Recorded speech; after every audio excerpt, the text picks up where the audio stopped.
ان کے قریب جا کر اس نے سلیوٹ کیا اور جواب ملتے ہی اپنا ہاتھ نیچے گرا لیا۔ اس مہینے میں یہ تیسرا قتل ہے میجر، اور یہ کوئی چھوٹی بات نہیں ہے۔ اگر اسی طرح سے چلتا رہا تو لوگ ڈرنا شروع ہو جائیں گے، ہم پر سے ان کا اعتبار اٹھ جائے گا۔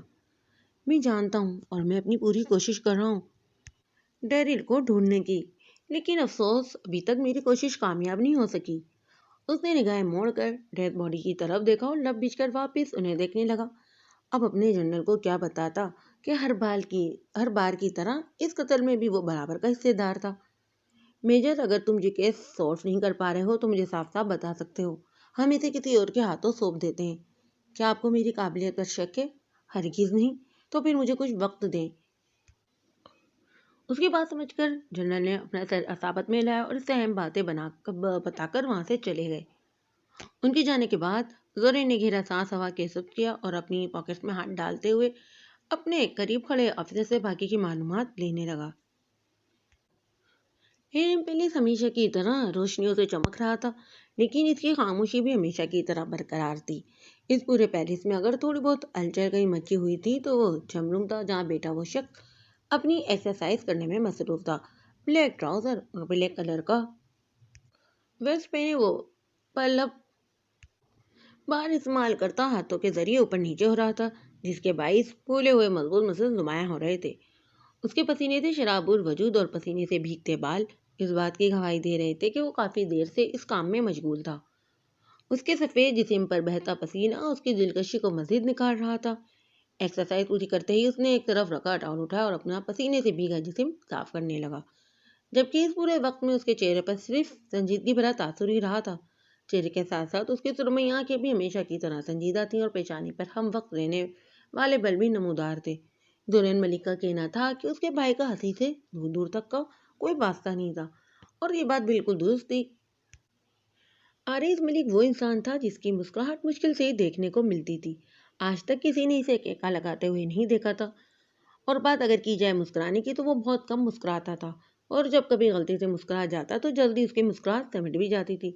بقول زورین ملک کے آریز ملک اگر کبھی مسکراتا تھا تو ایسے مسکراتا جیسے اسے مسکرانے کے پیسے دینے پڑ جائیں گے، اور زیادہ مسکرانے سے کہیں زیادہ پیسے نہ دینے پڑ جائیں۔ کیا حال ہے بگ بھی؟ اگر اس کا کمرہ خالی تھا تو اس نے جم روم میں ہی ہونا تھا، اس لیے کمرے میں اس کی غیر موجودگی پا کر وہ جم روم میں ہی آیا تھا اور اندازے کے مطابق آریز وہیں موجود تھا۔ جواب تو دے دیں، خیریت ہی دریافت کر رہا ہوں، کون سا آئی لو یو کہہ کر اس کا جواب مانگ رہا ہوں۔ ہر وقت اتنے غصے میں کیوں رہتے ہیں آپ؟ کیا چاہیے تمہیں زورین؟ اس کی فضول باتیں سن کر آریز نے ٹاول غصے سے دور پھینکا۔ مسکراہٹ چاہیے مجھے آپ کے چہرے پر۔ کہتے ہیں کہ مسکرانے سے صحت پر اچھا تاثر پڑتا ہے، لیکن شاید آپ اس بات سے لاعلم تھے، اس لیے سوچا آپ کو بتا دوں، کیونکہ جہاں تک مجھے یاد پڑتا ہے آپ آخری بار تب مسکرائے تھے جب میں زورین ملک کے ساتھ میجر زورین ملک بن گیا تھا، جس کی پاکٹ میں ہاتھ ڈالے وہ اسے چند سال پہلے گزری بات یاد کرتے ہوئے بتا رہا تھا۔ میرے پیلس کے بیک سائڈ پر ایک لڑکی کا ات کھایا ہوا وجود ملا ہے، ذرا مجھے بتا سکتے ہو یہ کس کا کام ہے؟ یقیناً یہ کام دورانی صاحب نے ہی کیا ہوگا، آپ کو پتا ہے نا وہ لڑکیوں کو ہاتھ لگانا پسند نہیں کرتے، اس لیے ہمارے بیچارے پالتو کتے کے آگے اس لڑکی کو ڈال دیا ہوگا۔ آس پاس بڑی چیزوں کو چھوتا وہ بڑی اطمینان سے بتا رہا تھا، جسے یہاں کسی کے قتل کی نہیں بلکہ موسموں کے حال کی بات ہو رہی ہو۔ تم نے اپنا موبائل نہیں دیکھا زورین؟ روز ہی دیکھتا ہوں، کیا آج کچھ خاص ہے؟ منشیات سے بھرا ٹرک دوسرے ملک روانہ کیا جا رہا ہے، یقیناً تم اس بات سے لاعلم تھے۔ خیر، میں تمہارے پاس اس جگہ کا ایڈریس بھیج چکا ہوں، جا کر دیکھ لو۔ بھیجنے کے بجائے خود چلے جاتے یا پھر سیدھے طریقے سے مجھے بتا دیتے۔ پل میں اس کا انداز بدل گیا، اس کا مزاج ہی کچھ ایسا ہی تھا، اپنے کام کے معاملے میں وہ لاپرواہی برداشت نہیں کرتا تھا۔ میری غلطی نہیں ہے، تمہیں کافی سر ہو، تمہیں ہمیشہ خبردار رہنا چاہیے۔ لاپرواہی سے کندھے اچکاتا وہ جم روم سے نکل گیا۔ اس کے نکلتے ہی زورین بھی تیز تیز قدم اٹھاتا اپنے کمرے میں آ گیا اور اپنا موبائل اٹھا کر بھاگنے کے انداز میں پہلے سے باہر چلا گیا۔ بالوں کا ڈھیلا جولا بنائے، ایک ہاتھ میں پلیٹ پکڑے، وہ دوسرے ہاتھ اسے بڑی مہارت سے بورڈ پر رنگ بکھیرتے چلی گئی۔ فراغت کے وقت میں یہ اس کا پسندیدہ کام تھا۔ اس پورے کمرے میں مختلف پینٹنگز بنی ہوئی تھی، کچھ حسن کی، کچھ اس کی اپنی تصاویر تو کچھ ایلینا کی۔ اس کے علاوہ بھی کمرے میں مختلف پینٹنگز لگی ہوئی تھیں، جن میں سب سے زیادہ کی گئی پینٹنگز مردانہ آنکھوں کی تھی۔ وہی آنکھیں جو اس کے خوابوں میں آتی تھیں اس وقت بھی تیزی سے چلتے ہوئے ہاتھ خوبصورت عنبر رنگ کی آنکھوں کو سجا رہے تھے۔ آپ ہیں کون؟ اگر حقیقت ہے تو میرے سامنے آئے، اور اگر صرف خواب کا حصہ ہے تو پھر مجھے اس طرح سے ستانا بند کر دیں۔ پینٹنگ مکمل کرتے ہی وہ ان آنکھوں کو دیکھتے ہوئے دھیمے لہجے میں کہنے لگی۔ برش اور پلیٹ ایک طرف رکھ کر اس نے پینٹ لگانے کے بعد اپنے مختلف رنگوں سے سجے ہاتھوں کو دیکھا، اور ہاتھوں کے ساتھ ساتھ چند قطرے کپڑوں پر بھی گر چکے تھے، لیکن یہاں پرواہ کسے تھی؟ ایک نظر پینٹنگ کو دیکھتے ہوئے دھیمی سی مسکراہٹ لبوں پر سجائے وہاں سے اٹھ کر اپنے کمرے میں آ گئی، جہاں بیٹی ایلینا اس کا کمرہ صاف کر رہی تھی۔ گھر میں بہت سے ملازم موجود تھے، لیکن اس کا ہر کام ایلینا ہی کرتی تھی۔ تم نے بتایا نہیں میرم، کل کا دن کیسا گزرا؟ کس کس جگہ پر گئی تھی تم؟ جب میں واپس آئی تب آپ اپنے روم میں سو رہی تھیں، اس لیے بتانے کا موقع ہی نہیں ملا۔ باقی کل کا دن بہت خوبصورت رہا، لیکن ایک چیز مجھے بڑی ہی پریشان کر رہی تھی۔ چہرے پر الجھن بکھرے وہ اپنے ہاتھ آپس میں مسلنے لگی۔ کیا چیز پریشان کر رہی تھی؟ گارڈ تمہارے ساتھ ہی تو تھے، کوئی بات تھی تو تم نے ان سے کیوں نہیں کہی؟ دراصل میں خود نہیں جانتی کہ میں جو محسوس کر رہی ہوں وہ حقیقت تھی یا میرا وہم۔ مجھے بار بار ایسا لگ رہا تھا کہ کوئی میرا پیچھا کر رہا ہے، لیکن میں جب بھی مڑ کر دیکھتی تو بھیڑ میں مجھے صرف اپنے آپ میں مگن مصروف لوگ نظر آتے، جس کی وجہ سے مجھے یہ بات صرف اپنا وہم ہی لگی۔ اس کے نزدیک یہ کوئی بڑی بات نہیں تھی، لیکن اگر یہ بات حسن کو پتہ چل جاتی تو جو اسے تھوڑی بہت آزادی ملی ہوئی تھی وہ بھی بند ہو جانی تھی۔ اس کی بات پر ایلینا نے بس اپنا سر ہولے سے ہلا دیا۔ وہ پریشان تو ضرور ہوئی تھی، لیکن یہ بات وہ حسن کو بتا کر میرم کی یہ آزادی، واحد آزادی، بند نہیں کر سکتی تھی۔ میں انتظار کر رہی تھی کہ تم خود بات کرو گی، لیکن تم نے کچھ کہا ہی نہیں۔ کیا بات کرنی تھی مجھے؟ اپنے کپڑے نکالتے ہوئے ناسمجھی سے اس کی طرف دیکھتی ہوئی پوچھنے لگی۔ شاید تم بھول گئی ہو کہ آج تمہارا برتھ ڈے ہے۔ اس کے مسکرا کر کہنے پر میرم نے آج کی تاریخ دیکھی۔ آج اس کی سالگرہ تھی، 23ویں سالگرہ، اور وہ اپنا اتنا خاص دن بھول گئی۔ چلیں تو اب آپ مجھے وش کریں اور مجھے میرا برتھ ڈے گفٹ بھی دیں۔ تمہارا برتھ ڈے گفٹ تھوڑی دیر میں تمہیں مل جائے گا۔ ویسے گفٹ کیا ہے؟ تمہارے فادر آ رہے ہیں۔ ایلینا کی بات سنتے ہی اس کے چہرے پر خوشی سے بھرپور تاثرات چھا گئے۔ بابا آ رہے ہیں؟ کب آ رہے ہیں وہ؟ اس سے پہلے ایلینا اس کی بات کا کوئی جواب دیتی، کمرے میں داخل ہوتے تیسرے وجود کی آواز پر وہ دونوں اس کی طرف دیکھنے لگیں، جہاں کھڑا حسن مسکراتے ہوئے میرم کو دیکھ رہا تھا۔ Happy birthday my child. میرم کے قریب آتے ہی حسن نے اسے اپنے سینے سے لگایا اور اس کے ماتھے پر اپنے لب رکھے۔ تھینک یو سو مچ۔ بتاؤ کیا گفٹ چاہیے؟ جو مانگوں گی وہ دیں گے؟ اسے دور ہوتے ہوئے آہستہ سے کہنے لگی۔ ہاں بالکل، جو چیز کہوگی وہی تمہارے قدموں میں لا کر رکھ دوں گا۔ کیا مجھے آج بھی باہر جانے کی اجازت مل سکتی ہے؟ لیکن تم کل گئی تو تھی میرم۔ بالکل گئی تھی بابا، پر کیا جائے گا اگر آج بھی میں چلی جاؤں گی؟ اجازت دے دیں، یہی میرا برتھ ڈے گفٹ ہوگا۔ پہلے اجازت دے دینا پلیز بابا۔ اس کے منت بھرے انداز پر لمحے بھر کو سوچ کر حسن نے اپنا اصابت میں سر ہلایا۔ صرف 2 گھنٹے کے لیے؟ Okay done. خوشی سے اس کے گلے لگتی وہ تیار ہونے کے لیے چلی گئی۔ اس کے لیے تو یہ 2 گھنٹے بھی بہت زیادہ تھے۔ آپ کب تک اسے دنیا سے چھپا کر رکھیں گے؟ اس کے وہاں سے جاتے ہی ایلینا سنجیدگی سے اس کی طرف دیکھتی ہوئی پوچھنے لگی۔ جب تک چھپا سکتا ہوں چھپاؤں گا، لیکن کبھی یہ سوچا ہے جب اسے آپ کی سچائی کا علم ہوگا تب کیا ہوگا؟ پھر شاید وہ آپ کو نفرت کے قابل بھی نہ سمجھے۔ اس کی بات سنتے ہی حسن اپنی سرخ پڑتی آنکھوں سے اسے دیکھنے لگا۔ کون بتائے گا اسے میری سچائی؟ تم بتاؤ گی؟ صورت پڑی تو اسے میں ایک دن یہ سچ بھی بتا دوں گی کہ اس کا باپ کیا کام کرتا ہے۔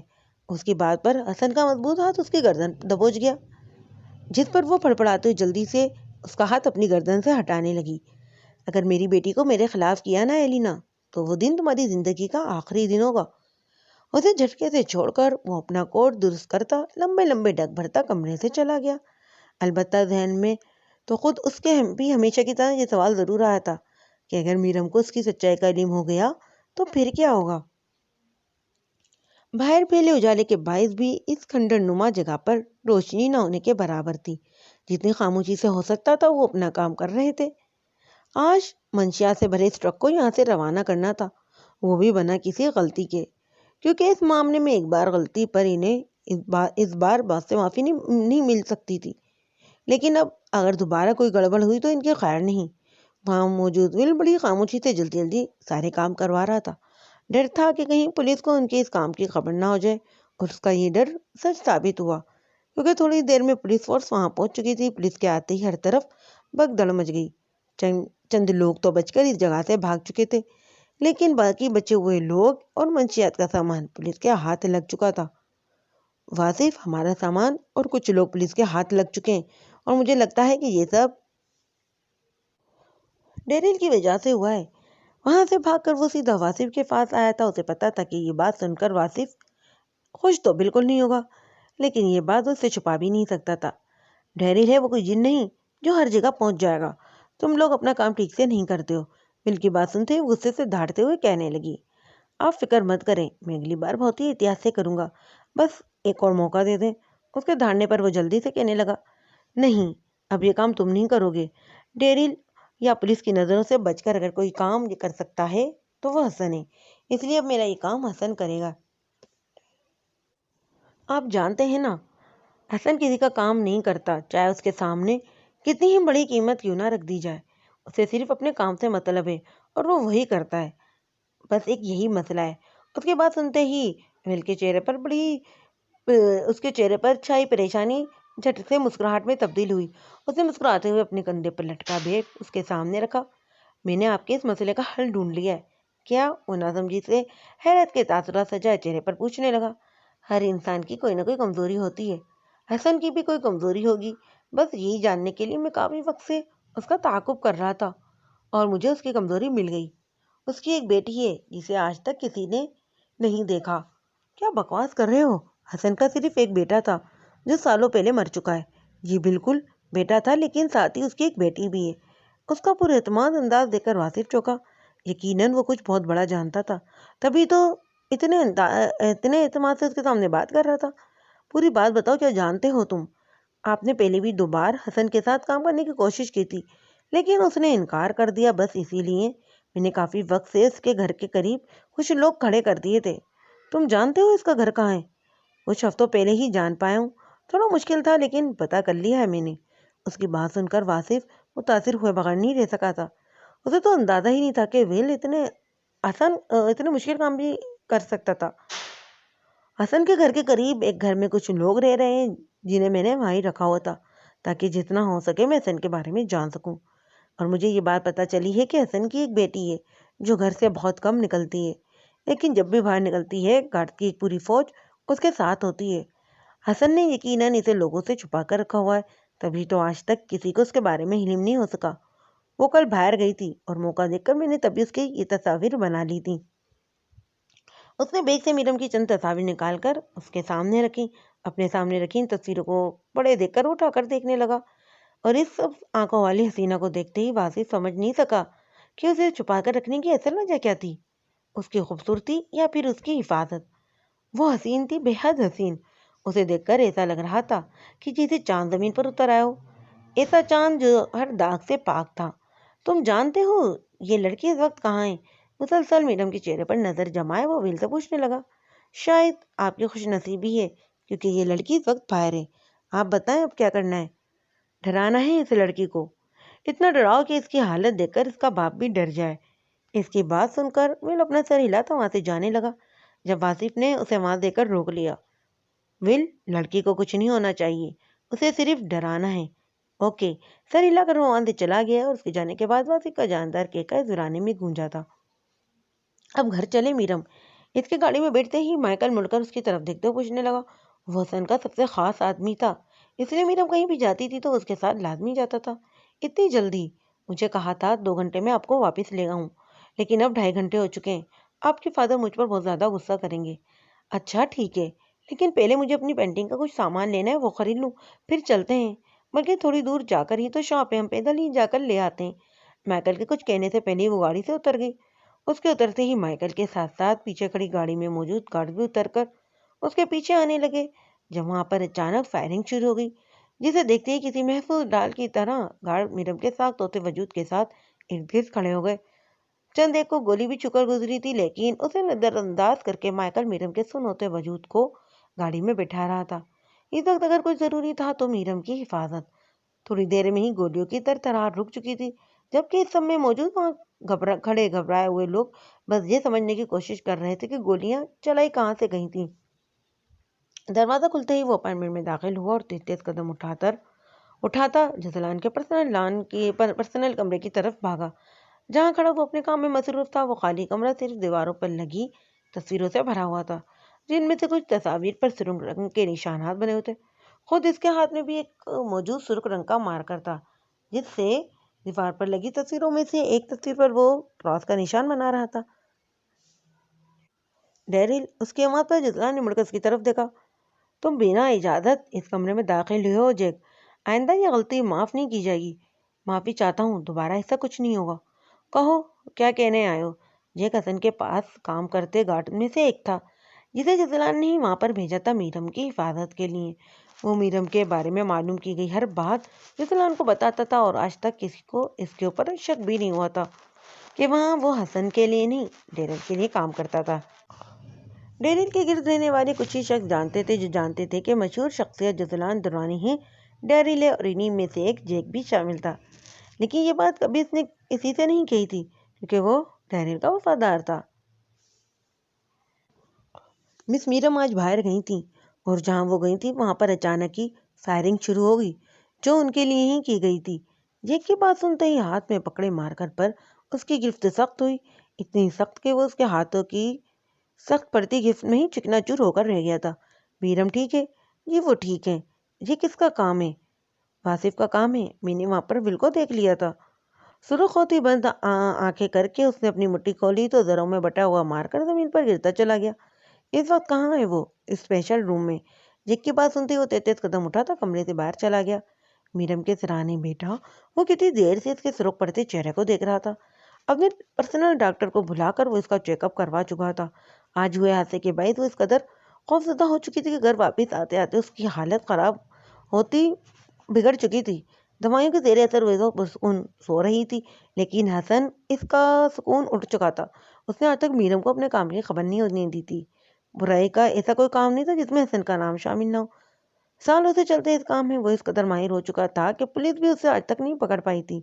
ایک ڈیرل تھا جو اس کے کام خراب کر دیتا تھا، لیکن اکثر اوقات وہ اس سے بھی بچ جاتا۔ میرم کو اتنا آج تک لوگوں کی نظروں سے چھپا کر رکھا تھا۔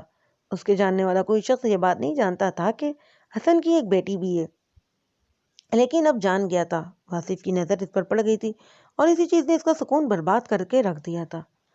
اپنے بجتے فون کو دیکھ کر اس نے ایک نظر سوئی ہوئی میرم پر ڈالی، اور وہاں پر بیٹی ایلینا کو اس کا خیال رکھنے کی تاکید کرتا باہر آ گیا۔ ہیلو حسن، کال پک کرتے ہی واصف کی ہنسی اس کے کانوں میں پڑی تھی۔ کیا چاہیے تمہیں؟ اپنا غصہ ضبط کرتے ہوئے اس نے بے مشکل الفاظ ادا کیے۔ تمہاری بیٹی کی خبر لینی تھی، ویسے بہت ہی خوبصورت ہے۔ اب تک کہاں چھپا کر رکھا تھا یہ چاند؟ میری بیٹی کے بارے میں ایک لفظ بھی کہا تو تمہاری زبان کھینچ لوں گا میں۔ حسن کی غزیلی آواز پر دوسری جانب موجود شخص کا کیکا لگا۔ نہیں کہہ رہا اس حسن پری کے بارے میں کچھ؟ کیا چاہیے تمہیں؟ میں چاہتا ہوں تم میرا مال ڈیرل اور پولیس کی نظر سے بچا کر اس کی جگہ تک پہنچاؤ۔ تم جانتے ہو میں کسی کا کام نہیں کرتا، حسن صرف اپنی مرضی کا مالک ہے۔ حسن تم میری بات نہیں ڈال سکتے۔ آج تمہاری بیٹی میرے وار سے بچ گئی، لیکن ضروری نہیں ہر بار بچ جائے۔ میرے آدمی تمہارے قریب ہی ہیں، تمہاری ہر حرکت پر میری نظر ہے، اس لیے بنا کوئی تماشا کیے میرے کام کی حامی بن لو، ورنہ کمزوری تو تمہاری اب میرے ہاتھ لگ ہی چکی ہے، اور تم جانتے ہو میں اسے تمہارے سامنے سے لے جانے کا ہنر رکھتا ہوں۔ سخت لہجے میں اپنی بات کہہ کر اس نے کال کاٹ دی، اور حسن غصے سے اپنی مٹھیاں ہی بیچ کر رہ گیا۔ اسی دن سے تو وہ ڈرتا تھا، اور آج اس کا ڈر اس کے سامنے کھڑا ہو گیا تھا۔ اس نے آنکھیں کھولتے دیکھ کر پاس بیٹی ایلینا اس کے مزید قریب ہوئی۔ تم ٹھیک ہو نا میرم؟ ایلینا کی بات اس کے کانوں میں پڑتے اس نے عصبت میں سر ہلایا۔ گزرا لمحہ پھر سے ذہن کے پردوں پر اجاگر ہونے لگا، جسے یاد کرتے ہی وہ ایلینا کے قریب ہوتی اس کی گود میں اپنا سر رکھ کر لیٹ گئی۔ میرم سب ٹھیک ہے، وہ بس ایک حادثہ تھا، اسے برا خواب سمجھ کر بھول جاؤ۔